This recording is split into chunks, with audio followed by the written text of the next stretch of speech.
Sous le ciel, tous peuvent voir la beauté en tant que beauté, uniquement parce qu'il y a la laideur.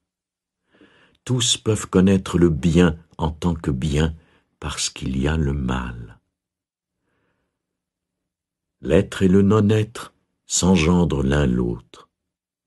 Le difficile voit le jour dans le facile, le long se définit par le court, le haut par le bas, l'avant et l'après vont main dans la main. Donc, le sage vit ouvertement avec cette apparente dualité et cette paradoxale unité. Le sage peut agir sans effort et enseigner sans dire un mot. Prenant soin des choses sans les posséder, il travaille, mais non pour les récompenses. Il accepte la compétition, mais non pour les résultats. Quand le travail est terminé, il est aussitôt oublié. C'est pourquoi il dure toujours.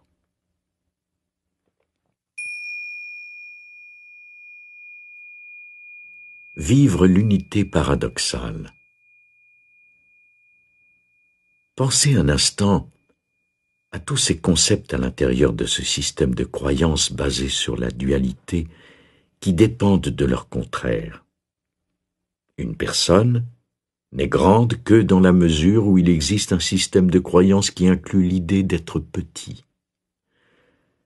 La perfection du Tao consiste à accepter la dualité apparente tout en voyant l'unité qui est l'ultime réalité. La vie et la mort sont identiques. La vertu et le péché sont des jugements de valeur qui ont besoin l'un de l'autre pour exister. Tels sont les paradoxes d'une vie non unifiée.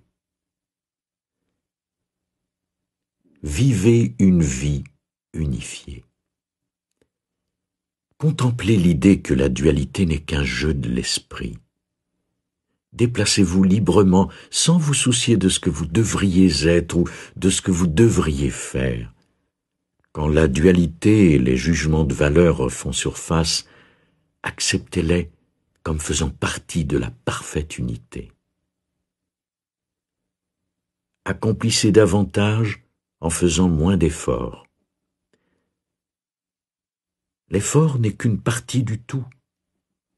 L'autre partie est le non-effort. Fusionnez ces dichotomies et vous obtenez une action aisée qui ne se soucie pas du résultat. Paradoxalement, éliminer les oppositions permet de les unifier, de sorte qu'il n'est plus nécessaire de s'identifier à l'une ou l'autre de ces deux positions.